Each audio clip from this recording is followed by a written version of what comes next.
tena yamekwisha niambia. Ambia watu wangu mambo iko sawa. Kilio, kilio, Bwana amesema amekisikia. Tena yamekwisha niambia. Ambia watu wangu mambo iko sawa. Kilio, kilio, watu wanalia. Kilio, kilio, watu wanalia. Kilifi district in the coastal region of Kenya is one of the poorest districts, and it is also among the least developed. It records the highest level of illiteracy, a factor that has contributed immensely to the high poverty level. Agriculture does not thrive in this region due to harsh climatic conditions affecting the area. The soil is sandy and rainfall is unreliable. As a result, there is a persistent lack of one of life's most basic necessities, water. Needless to say, disease and other implications of poor hygiene are rampant. This was recently highlighted in the mass media after a visit to Kilifi by the Minister for Health, Honorable Charity Ngilu. Shocking pictures of children infected with jiggers, unable to attend school, malnourished children, and very young girls, school dropouts due to early pregnancies were seen. I feel very sad indeed to see such a thing happening in our country in the 21st century. It's certainly some problem.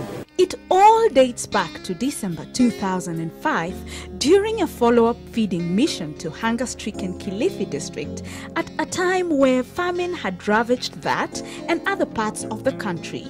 Faith Evangelistic Ministry had earlier responded to the plight of the hungry and the sick during the previous year, covering Bamba, Ganze and Kikambala divisions.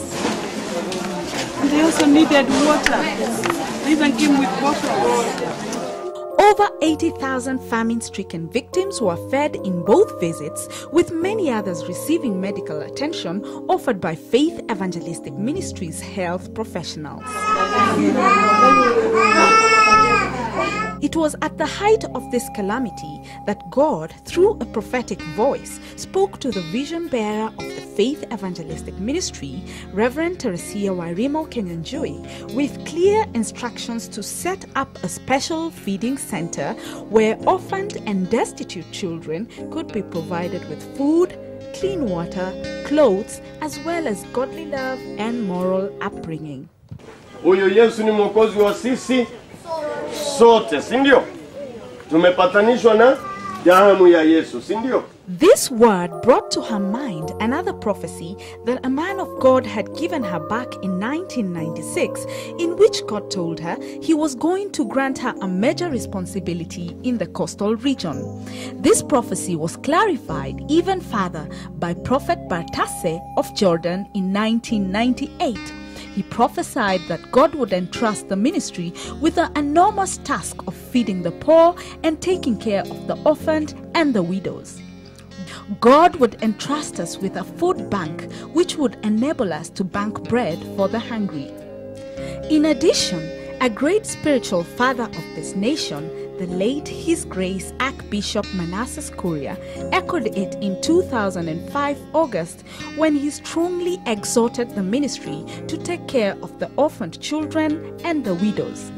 It was in this light, therefore, that Reverend Teresia Wairimu acted and continues diligently to do so. It is also in line with the principal role of the believer to exercise the practical gospel of Christ. This children's ministry is a result of a prophecy that was given to me many years ago, that some of the greatest thing I'll ever do for God in my life is here in the coast. So I thank God that when I came for the feeding program, these children you are seeing here, they stole my heart. As you can see, they are so precious, they are so beautiful, and the word has come indeed to come true. The feeding center opened its doors to the children in June 2006. Children coming from the surrounding homes are provided with the midday meal every day, some walking over 5 kilometers to the center daily. We have been feeding about 80 children per day, but over the weekend we get as many children, about 120 children.